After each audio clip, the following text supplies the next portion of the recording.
It's the Benz Brunani womanist. Baby boys, baby girls, you need to hear this. If you sit down, receive this realness. Make sure your cup's ready for the tea, we are go sip it, yo. Hard time scrolling for your long shorts. You might learn something you never know. Collect you fine, and she's one of a kind. Don't say you're mine, say you're mine. I'm flinging in the rain, just flinging in the rain. I'm dashing my straws, so I'm happy again. I'm laughing at clowns. Yeah, I'll stop there. I've got to think of more lyrics, but I'm really happy about that one. Hi. Hello, everyone. It's me, Kelechi, in the place to be. Yes. I'm back for another episode. As you can see, there's been a 2-week gap. And I think I kind of like it that way. I kind of like this maybe fortnightly bit. I think that would work for me so I can stay accountable to myself and to you in the flinging of straws. But let's see how we go. If for some reason I just have way too much to say, it might not be fortnightly. I might just do a weekly one. Who knows? Let's just see how we go. But for now, I'm just super happy to be here, super excited to be making another episode because I truly do love SYM and this is what this is. So welcome to another episode of SYM, officially known as Say Your Mind, but unofficially known as my favorite phrase, suck your mum. That's right.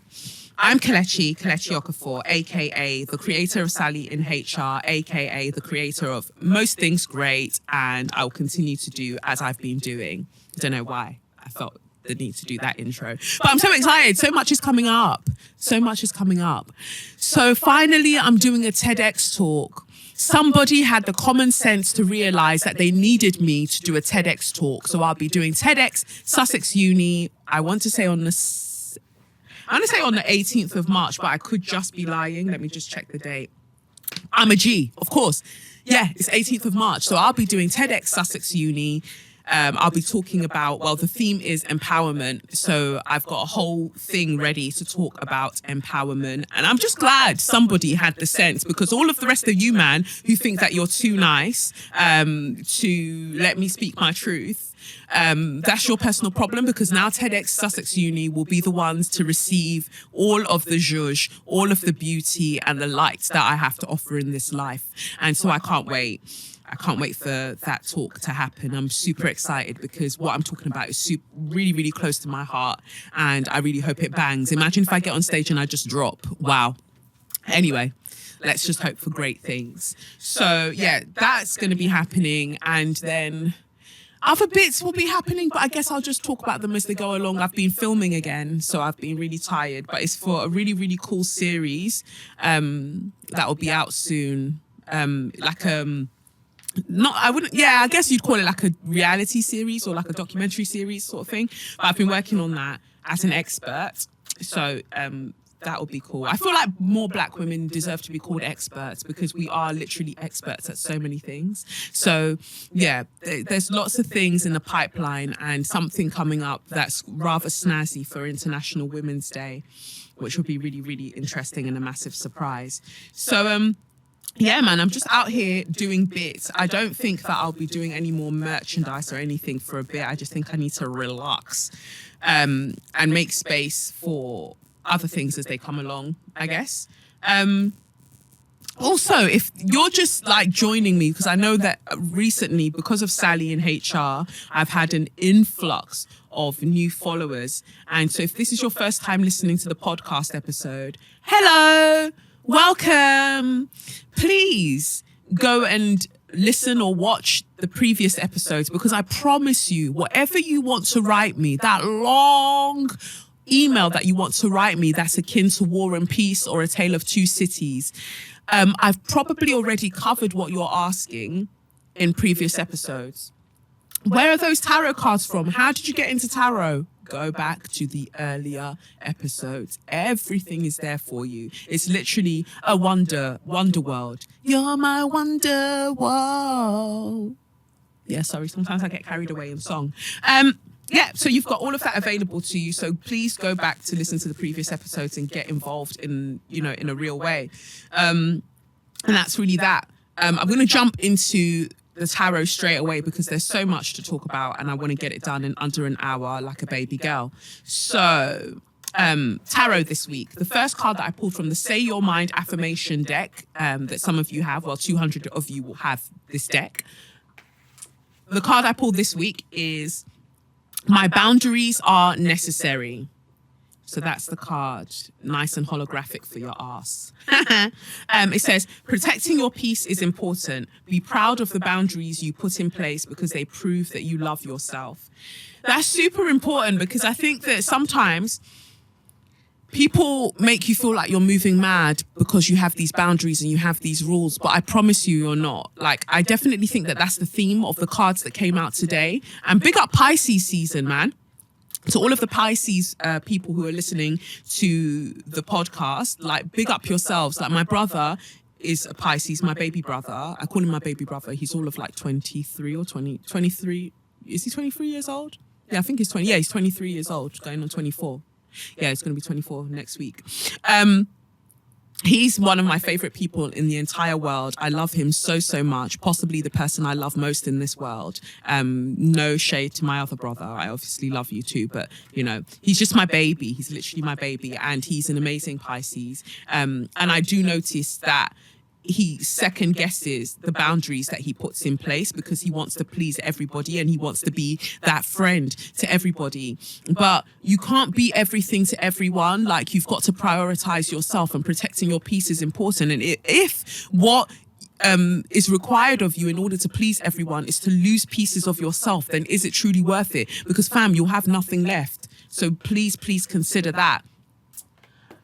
And the reason I say that is because the cards that came up in the Kaleidodope deck by Crystal Banner, we got the Queen of Cups, which looks really cool. It's just we see the Queen of Hearts on the mug. Got the Queen of Cups and also the Two of Coins. So it's clear to me that a lot of you are second guessing yourself. Like, you're second guessing that innate intuition that you have, that the Queen of Cups possesses. Like, she's so mature and sure of her decisions, and she gives love readily and makes sure that there's enough for herself as well as other people. Like, the Queen of Cups is an actual G and literally like the personification of love. But what's happening here is that because of this love that you want to give to people, you're now really in two minds about if you're doing the right thing. If it's about your boundaries and if it's something that brings you peace, then you are doing the right thing. If you've got to cut people off, you've got to cut people off. If maybe you don't speak to people for a few days, you don't speak to people for a few days. It is what it is.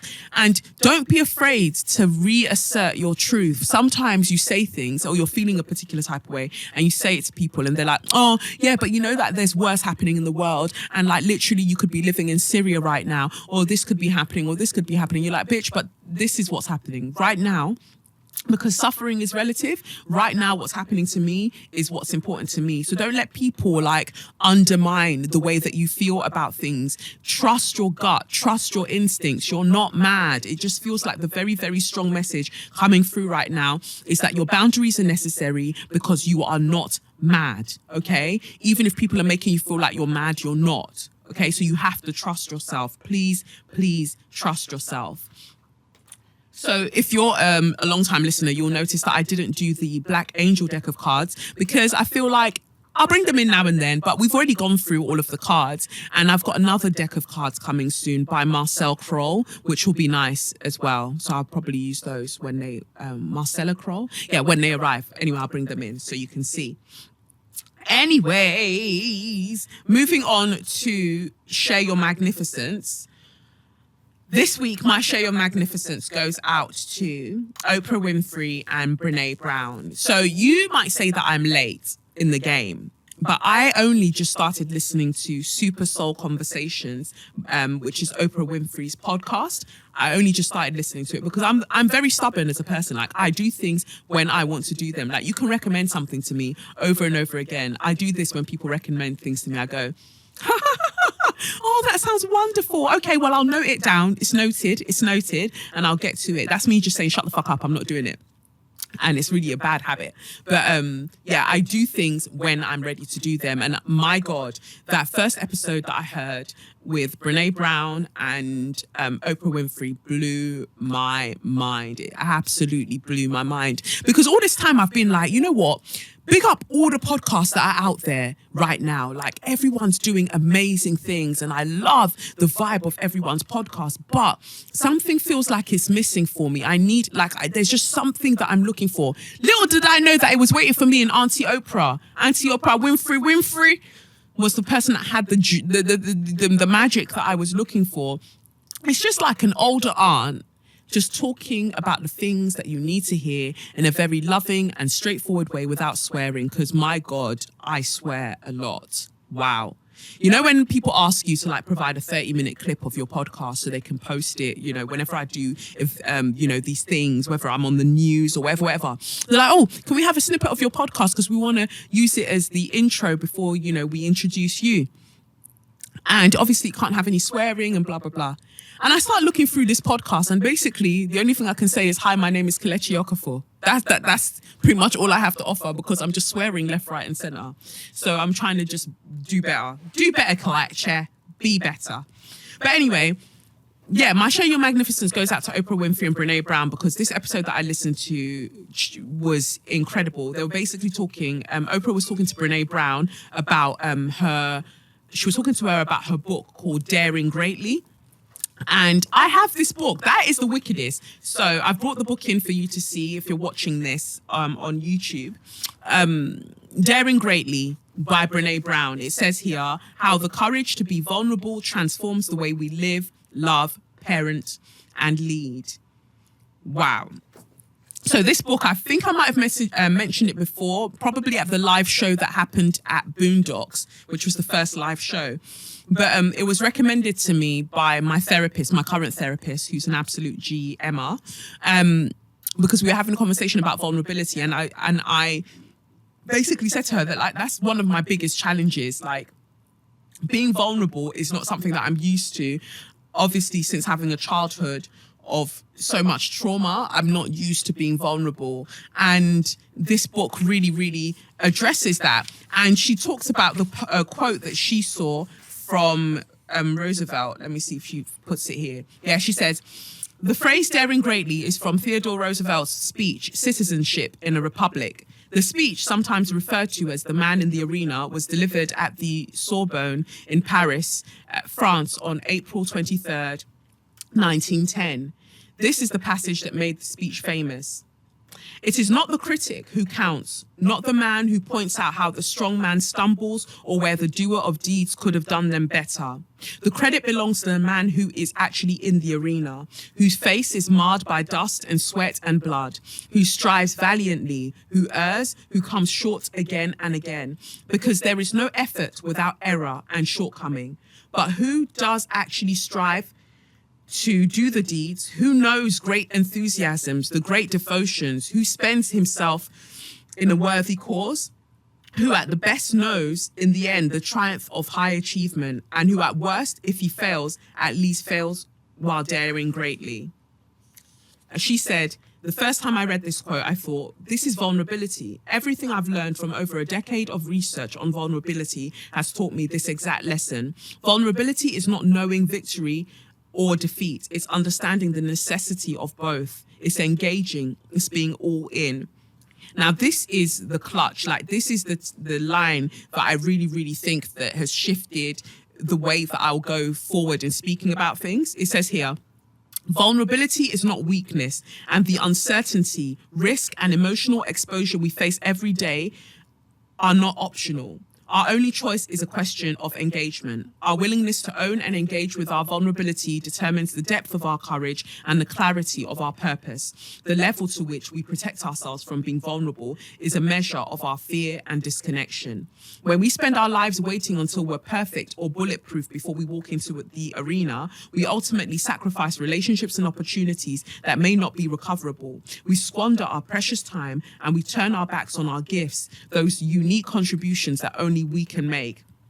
Perfect and bulletproof are seductive, but they don't exist in the human experience. We must walk into the arena, whatever it may be, a new relationship, an important meeting, our creative process, or a difficult family conversation with courage and the willingness to engage. Rather than sitting on the sidelines and hurling judgment and advice, we must dare to show up and let ourselves be seen. This is vulnerability. This is daring greatly. Wow. Okay, Brene, drag my lack of hair.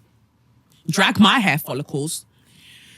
I love that because ultimately people talk about vulnerability and the next word that comes out is weakness, when actually she's saying, no. Vulnerability is strength. It's not about necessarily showing weakness. It's about the willingness to engage no matter what happens. And oftentimes, especially in the age of social media, I'm finding that less and less people are truly engaging. Everyone's trying to curate the perfect page, even the ones that claim that, I don't care, I'm just a mummy, or I'm just somebody doing what I do and it's all a mess and I don't care. But you do care because you took 50 shots of that same pose, and then you chose the one that you feel represents you best or most perfectly imperfect and put that up. So everything is strategic. We all do it. But what's happening is that we all want to be perfect before we present ourselves to the world. But nobody's perfect. So we're all just there hacking away at ourselves, hacking away at our self-esteem, trying to find this perfect, structure within ourselves to present to the world. And then other people are throwing comments while we're doing that, hacking away at ourselves, going, I don't like that. I think it's too fat. I think it's too gay. I think it's too black. I think just dashing.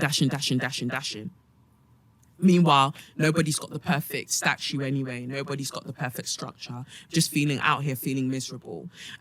One of the things that they touched on as well was how because of a lack or unwillingness to be vulnerable, we try to rehearse tragedy before it happens because we're trying to beat, tragedy or vulnerability to the punch. And that is, if I have one fatal flaw in life, it's my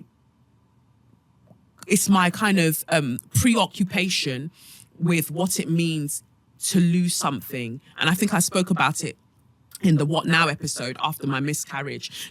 If I'm having a joyous moment, if I'm having a brilliant moment, even when I won the Screenation Awards, at the exact moment of feeling happy about that thing, I instantly think, well, you know what this means? You're never going to win an award again. You're never going to win something else. What if you get hit by a bus when you're heading home? I can't just enjoy and be grateful for the moment. I can't be grateful. It's almost like I'm predisposed to believing that life is about to play a dirty trick on me and pull the rug from underneath me the moment I admit that life is actually good. And I think that a lot of us have that issue.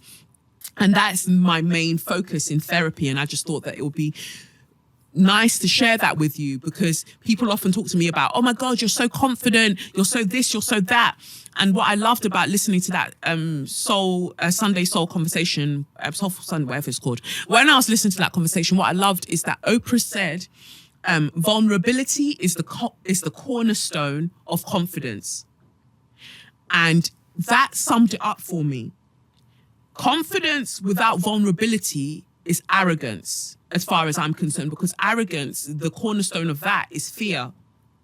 And it just all started to just meld into place, because these are things, when you've got all of the words in your mind, you feel like you know all of these things, but someone says it and they say it in such a clear way, you're like, boom, that's it. That's what I've been trying to say to myself and I couldn't find fucking words. And that is it. My confidence comes from a place that I know that I'm being as vulnerable as I can with the world. And that's the whole point of this podcast. From the beginning, I've been vulnerable and I've shared with you my journey and the things that I see, even with the jokes all along the way. I've tried to appear in this world as my truest self, because for the longest time, due to all the sexual trauma and just growing up in the life that I grew up, I wasn't able to access myself. I was always locked away somewhere. And it's been an arduous process of bringing myself to the fore. And that's what I aim to share in these episodes, because I could easily make like a podcast about like fitness, about this, about that, about entrepreneurship. I can make a podcast about literally anything else and dress it up and make it look fancy to you. But what is the point? Because there are enough podcasts doing that where people aren't really trying to go deeper. They just want to exist on the surface, and that's okay. But I believe that to be truly confident, to be able to walk truly with your head held high in this life, you have to be vulnerable. And that means that you have to then withstand backlash. When you share the complexities and the conflicts within your life and, what people might call, I don't know, or inconsistencies with what people might call it, like when everyone was going wild because over the shit vine talking about interracial relationships and things like that, and people were like, but you're with a white guy and da.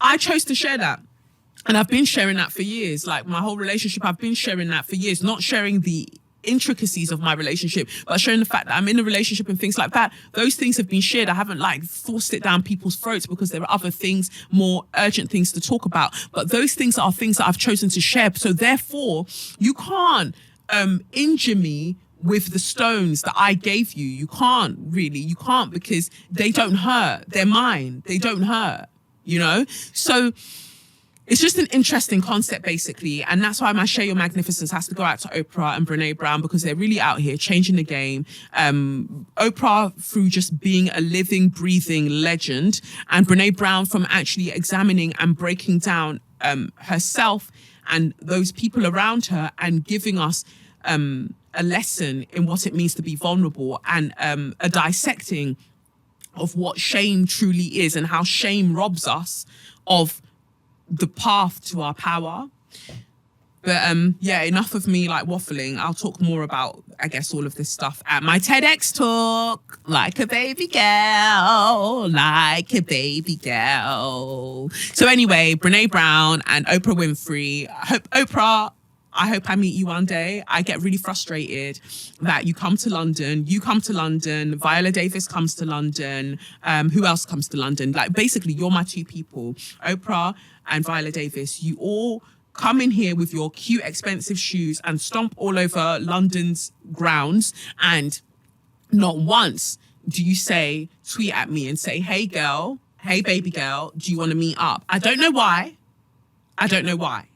But I do believe, Oprah, as well as Viola Davis, that you will one day holler at me, because I believe that we're meant to be friends. Most especially Oprah, I believe that I'm meant to be in one of your favorite things. I truly believe that my podcast, or Sally, or just me generally, will be one of your favorite things one day, because I've really been out here doing bits and doing bobs. But in the meantime, 2 slaps on your chest, Oprah, and 2 slaps on your chest, Brene Brown, for actually helping us to find our way back to ourselves. Yes. So that was all lovely and inspirational. Now let's get into the absolute shithole that is So You Mad. So this week in So You Mad. I need a jingle for that. If someone can create me a jingle, I want it to be like boom, boom, boom, boom, boom. No, or maybe it should still fit with the jingle of "It's the Benz Bonani Woman Is," but I just need it to go So You Mad. But yeah, I want that for the section.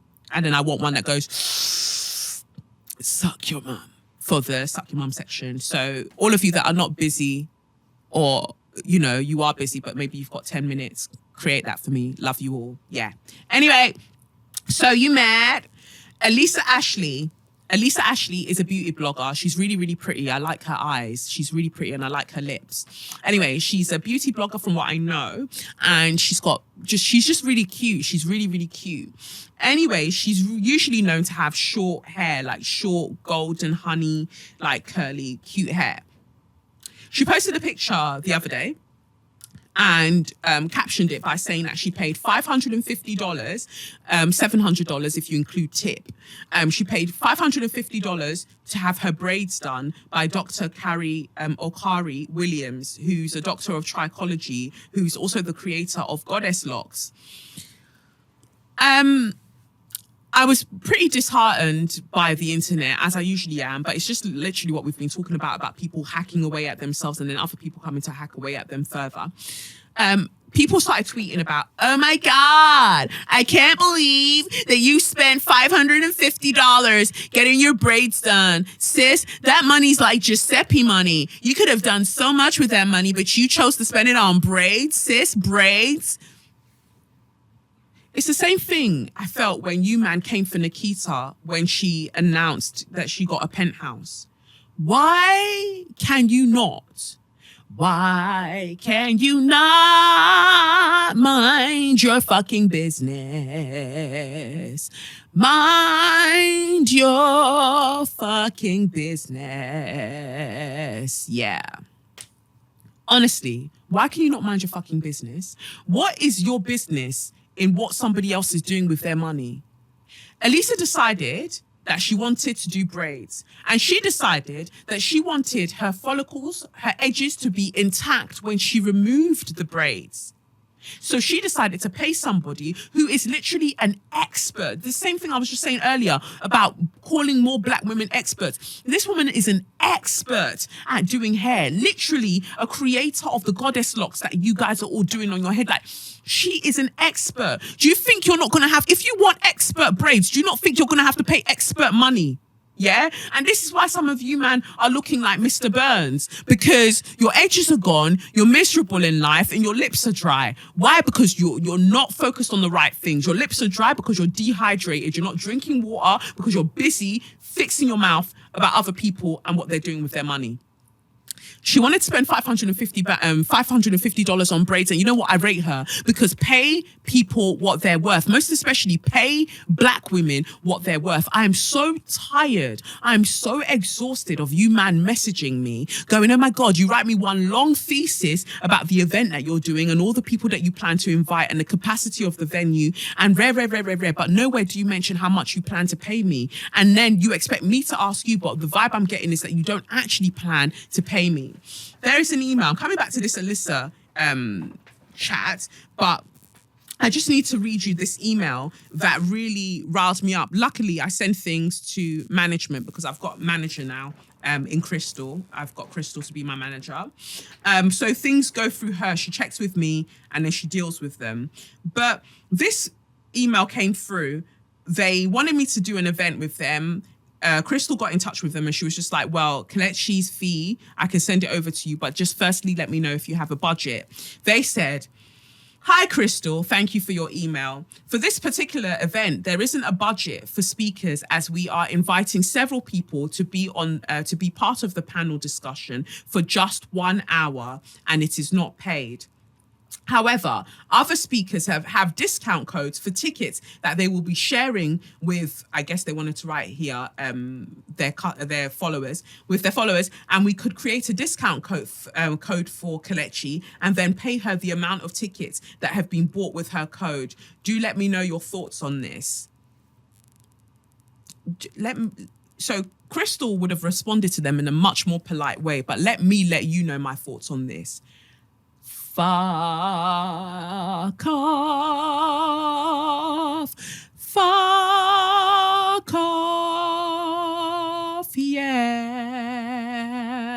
yeah, fuck off. Are you mad? We want her for just an hour. Do you know what you are saying? Are you aware of the words that you are typing? Do you think that makes sense? You don't just book someone for an hour. I don't fucking teleport. That is not available. That technology is not available yet. And even if it was, you still have to pay me for my teleportation time and for me to get into the teleportation device. So the fact of the matter is, you're not just having me for an hour. It's probably an hour for me to get there and an hour for me to stay there. And then I can't leave straight away because every man will want to talk to me. And then an hour for me to get home. So really, you're taking up 5 hours of my time. If we're just talking about hours, let's not talk about expertise. Let's just talk about hours. So 5 hours of my time you want for free while I could be doing something else that pays me. Or I could just be at home for free, living my life. But you want me for just an hour because that's all it is to you. And this is especially frustrating when it comes from other black people, because of all people, surely we should start to value ourselves more.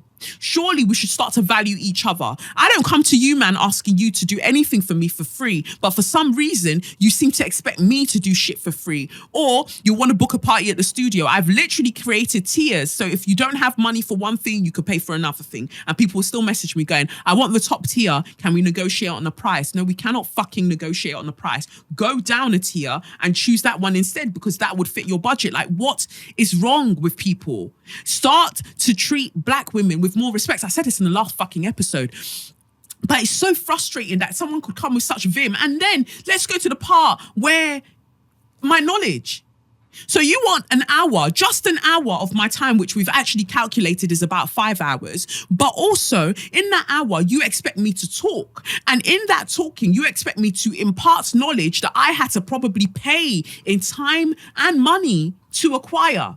But I should share it. I should impart it for free. Do you not realize how stupid and how violent your request is? Is that not something that you realize? I understand if you're doing an event that you're not charging for, that's something. But if you are doing an event and it's ticketed and people are paying for it, bitch, run me my fucking money. Run me my money, or don't send me any messages. Don't ask me to do anything. Right? It's just really, really annoying. But and then let's get to the part of what do I look like? Do I have flyers? Is there a flyer on my head? Is there a flyer on my head? Am I a flyer printer? Do you see me going around posting posters all around Brick Lane?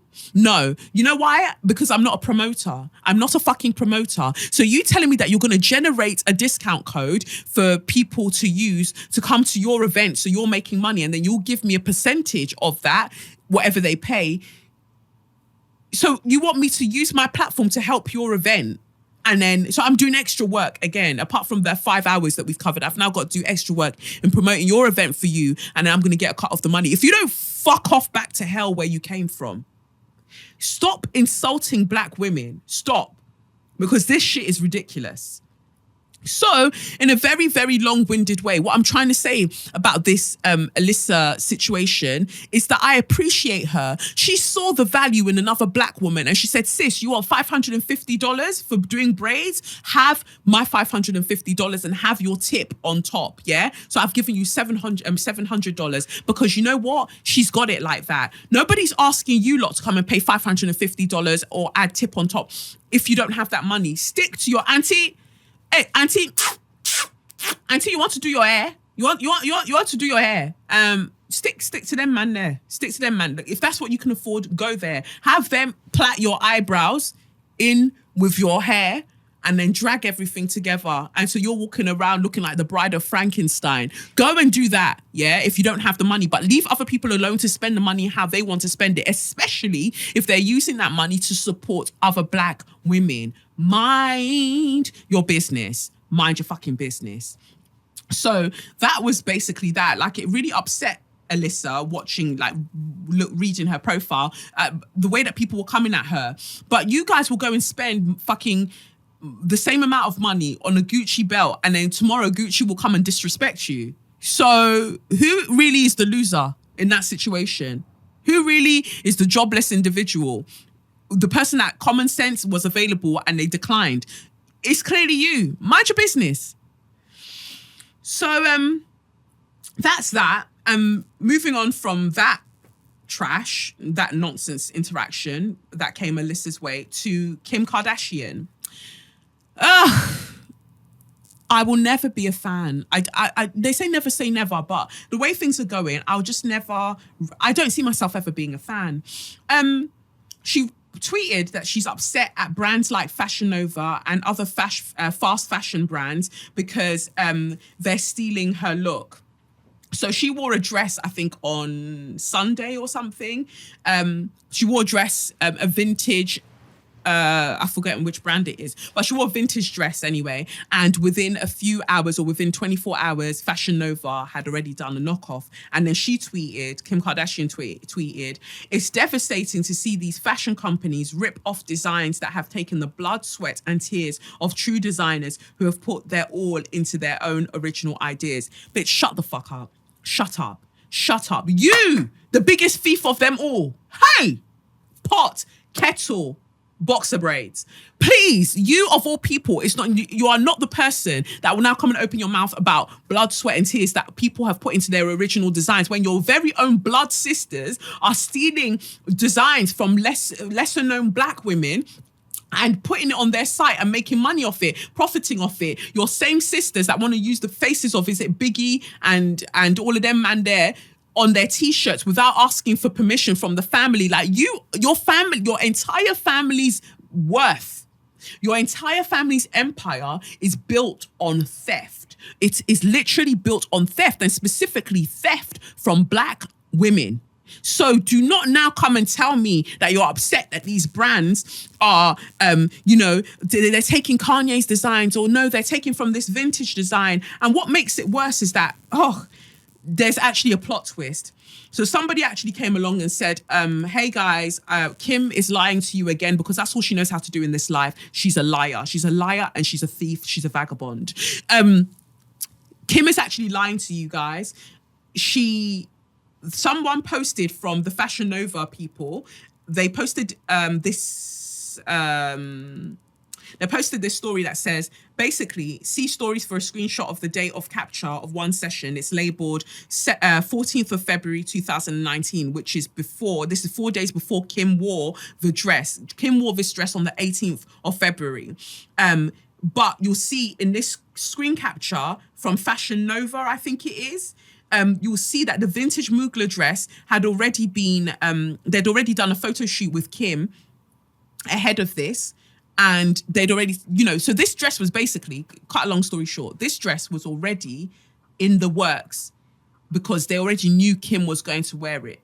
So that means that Kim has had a discussion, some back channel discussion with Fashion Nova and gone, yeah, I'm going to wear this dress, so you should do a knockoff. But she doesn't want to get sued, allegedly. So ideally, homegirls are avoiding getting sued, so she'll have a private shoot with them so they can see the dress on her, they can see what it looks like, they can start making it fast. She'll wear the dress on the 18th, and then she'll feign shock and horror when she sees how quickly they've put it out there. But really what she's doing is she's promoting them, because the shock horror, she's mentioning them, and then other people are going, oh girl, I want to dress like him, and they're going to go and buy the dress. Meanwhile, she's not getting in trouble with the vintage brands. Do you see? Because that's all this girl knows how to do. Run brain and lie. I really feel some type of way whenever I see black women who are fans of her, because I'm just like, she's a liar and a thief. That's all I ever see. Just a liar and a thief. I don't get it.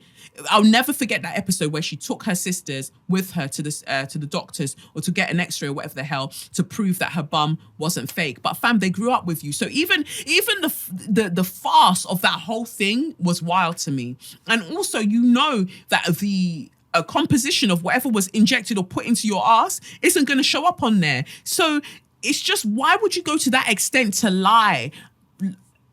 She actually scares me, because the extent she will go to lie is unlike anything I've ever seen before. And so I don't put it past her. I think it was Diet_Prada that put this up, and they were just like, yeah, she's already been doing these photo shoots with them. They already know what she's going to wear. And then she wears it, and then they make it and put it out there, and everyone's making their money, and it's all hush hush, because they labeled the shoot with that dress 4 days before she did her thing. The shoot was labeled Kim dress. So how did they know that Kim was going to wear the dress 4 days before she wore the dress? Yeah, I'll leave you with that one. Basically, people are mad out here, and I'm not with it. Anyway, let's move on to more serious issues. So Shamima Begum, 19-year-old girl who now wants to come home. She wants to come home because she decided at 15 years old to leave her school. I think she went to a school in Bethnal Green. She decided to leave school and go to Syria to go and join ISIS, I think.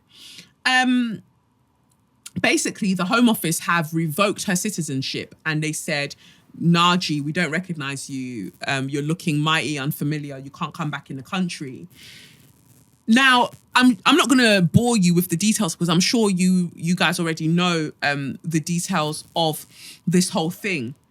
but I'll just go quickly through it. Shamima Begum, who joined the Islamic State group in Syria, aged 15, is to lose her UK citizenship. Whitehall sources said it was possible to strip the 19-year-old of British nationality as she was eligible for citizenship of another country. Her family's lawyer, Tasneem Akunji, said they were disappointed with the decision and were considering all legal avenues to challenge it. Ms. Begum, who left East London in 2015, has said she wanted to return home. She was found in a Syrian refugee camp last week after reportedly leaving Baghuz, which was IS's last stronghold, and gave birth to a son at the weekend. In an interview with the BBC on Monday, Miss Begum said she never sought to be an ISIS poster girl and now simply wished to raise her child quietly in the UK. ITV News obtained the letter sent to Miss Begum's mother, asking her to inform her daughter of the decision. Under the 1981 British Nationality Act, a person can be deprived of their citizenship if the Home Secretary is satisfied it would be conducive to the public good and they would not become stateless as a result. Ms. Begum said she travelled to Syria with her sister's UK passport, but it was taken from her when she crossed the border. She's believed to be of Bangladeshi heritage, but when asked by the BBC, she said she did not have a Bangladesh passport and had never been to the country.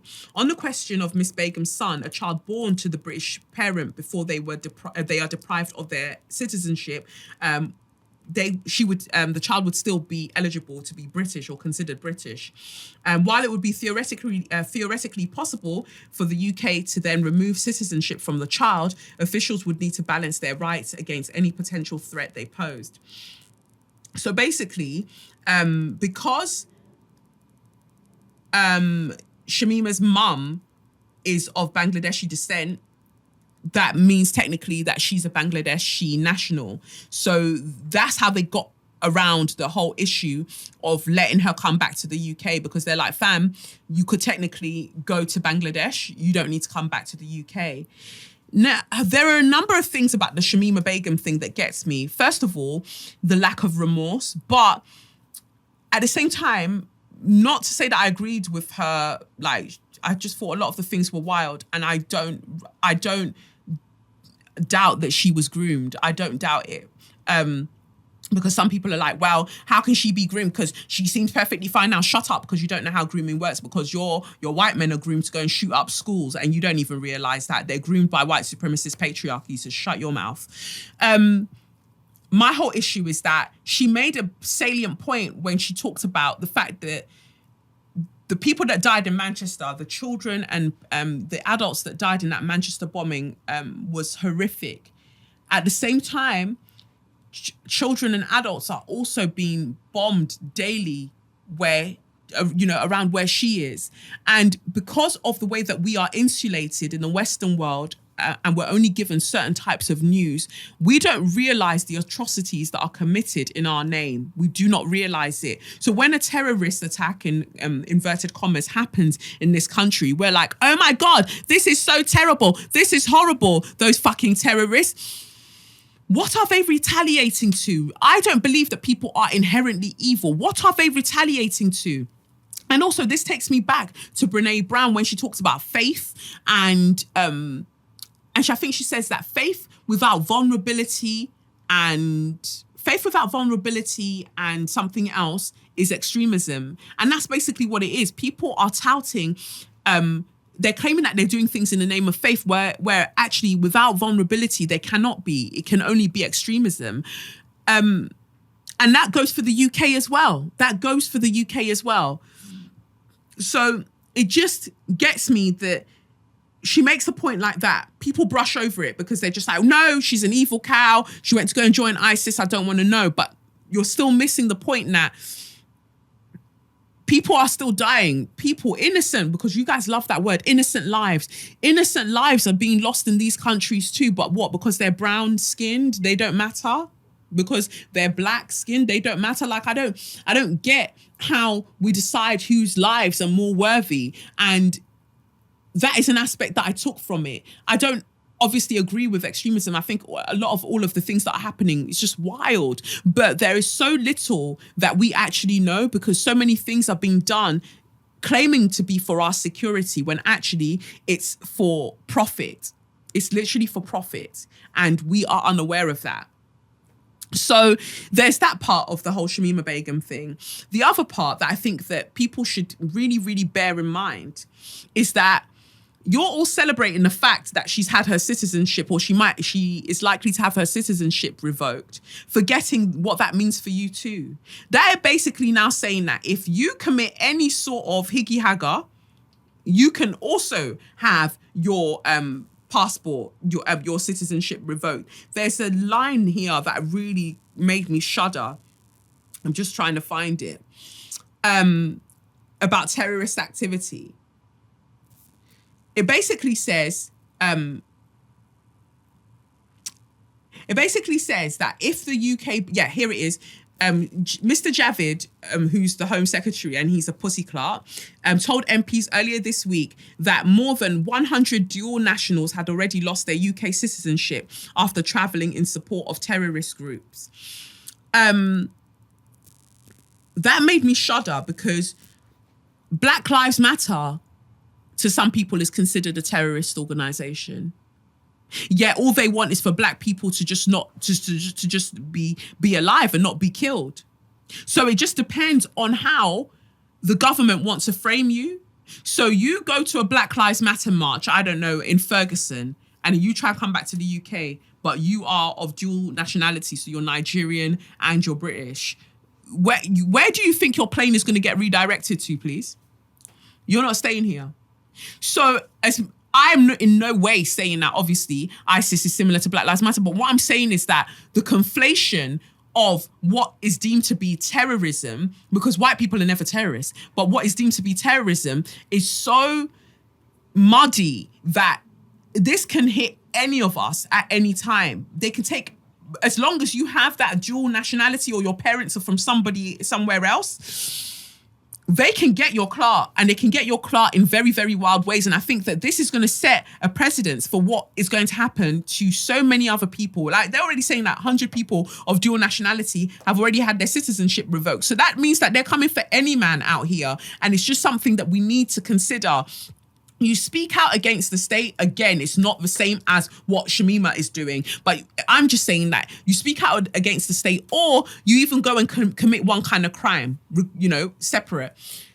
They'll just be like, okay, so you know that passport that you've got? Yeah. The Queen wants it back. Lizzie wants it back, babe. You just hand that right over and you get the fuck out. It's another stage. It's another stage in the hostile environment, whole saga. And I just ask you to be a bit more aware. So sometimes put your Islamophobia to the side and be more aware of what this means for all of us in the grand scheme of things. That's all I ask.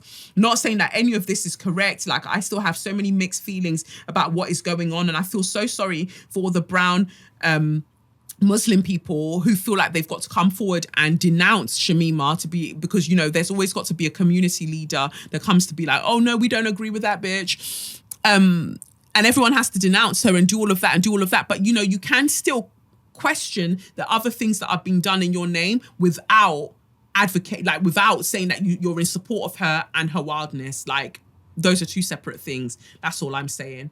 Anyway, that's it for So You Mad. So let's jump quickly to Suck Your Mother, Suck Your Mom. Straw of the week, straw of the fortnight, who knows? My first straw of the week goes out to white female judges who really like to make an example of young black men, and by giving them harsh sentences because they need to be made an example of. Make examples of your middle class white boys. Why don't you make examples of them? Why is it always the young black boys that must be made examples of? I don't get it. And I'm saying this from a very, very personal space because watching a black man who, yes, did something very, very stupid, have the judge just feel like he wasn't getting a large enough sentence. So the 2 counts that he was charged with, instead of letting him serve those sentences that he's been charged with concurrently, you've said, no, I want him to serve it consecutively because you want to draw out the amount of time that he is imprisoned, which is interesting because if a white boy was put in front of you, whether working class or middle class, most especially middle class, you'd probably not even give them a custodial sentence. You'd probably be like, the time that you spent on remand, that's enough. You just go home because I don't want to ruin your life. You obviously, as judges, see imprisonment as punitive, not rehabilitative, because otherwise you'd think that everybody deserves to go into this system. But no, you save it for the black and brown boys, and your little white boys, for the most part, you either give them lighter sentences or you just let them go right on home. I doubt that this white female judge would have said, you know what, white boy, I want you to serve those terms consecutively. You would have let them serve it concurrently. And it worries me. The system is, I want to say the system is broken, but I know the system is not broken. The system is doing exactly what it needs to do in the subjugation of black men and boys. And it makes me sick. So the white female judges who are out here ruining lives, you could go fuck yourselves because you're trash. You're absolute trash. And you could take all of these straws, stick them under your wig, and then stick them into your mum's vagina and use it somehow to suck your mum dry through your ears. That's what I'd want. Suck your mum through your ears, you fucking pricks. So that's one straw. And I'd like a sort of beigey tartan straw to go out to Burberry for their autumn winter 2019 collection, which features a noose. It's a hoodie, and at the bottom of the hoodie, near the hood, there is a noose. And for some reason, they thought that this would be fashion forward and the way to go. Obviously, I know that Gucci have been moving mad, like Prada have been moving mad. All of these fashion houses are clearly, madness is really, really doing them. And I want to say it's due to a lack of diversity in these arenas. But ultimately, I just think it's just a hatred and an underlying, undeniable hatred of blackness. Why would a noose, a proper noose that people have been lynched with, that people have committed suicide with, why would it ever be something that would be fashionable? I don't get it. I don't understand. And at this point, I just believe that as black people, we are being trolled. We are being trolled as a community because our black outrage is what's selling a lot of these products. Because you know what? For every time we're outraged about something, white people are out there, non-black people of color are out there giggling like, oh my God, that's so funny, I'm going to go and buy it. Because historically, it has no meaning to them. They weren't lynched, so it has no meaning to them. Whereas, if you are a white person who had family members from way back when, your ancestors, because you're always talking about ancestors. No, your ancestors went to the park at the weekend to watch people be hanged, or they went and they lynched black people and just watched them hanging from the trees, and they took their children along with them, and they had picnics under these black people hanging from trees. So those are your ancestors that you're invoking. Don't talk about my ancestors. Don't holler at Oshun. Don't holler at your Moja. Don't holler at Shango. They're not yours. Mind your business. So all of these wild things are happening, and they weren't even happening that long ago, because we still know of cases where black people are being lynched right now, still being lynched, and unsolved murders because people don't care about black lives. But you thought it would be fashion forward to add a noose to your whole look, to your whole zhuzh. And for that reason, Burberry can go fuck themselves, because it just gets me how sometimes people that we see because we see black people as models and doing all of these little initiatives, we think that, it's being inclusive. But no, if at the highest points of the decision-making in these companies, they are still being very, very anti-black, it doesn't matter that they've got black models. It doesn't matter that they're doing any of this stuff, because essentially they still don't take us seriously. So as far as I'm concerned, like I said, Burberry can find a tartan straw, whatever that design is called, on their coats, and whatever, a beige straw, and use it to suck the entirety of their mothers, because black people are tired. We're tired of being outraged, and we're tired of the outrage being what sells your products. Like, you can't all be this fucking dumb. Fix the fuck up. So anyway, that's it for this week. That's it for this episode of SYM, officially known as Say Your Mind, unofficially known as What? That's right. Suck your mum. It's been great being back. I truly enjoy these sessions, and I hope that I've imparted some beauty, some knowledge into your lives on this Monday or whenever you're listening to this. I've been Kelechi Okafor, baby girl for life, and this has been SYM. So I guess I'll see you soon. Who knows when, but probably in 2 weeks' time. But yeah, anyway, look after yourselves. 2 slaps on your chest for listening, and don't let the bastards get you down. Peace. It's the Benz Brunani womanist, baby boys, baby girls, you need to hear this. If you sit down, receive this realness. Make sure your cup's ready for the tea, we are go sip it, yo. Hard times calling for your long shorts. You might learn something you never know. Collect you fine, and she's one of a kind. Don't say you're mine, say you're mine.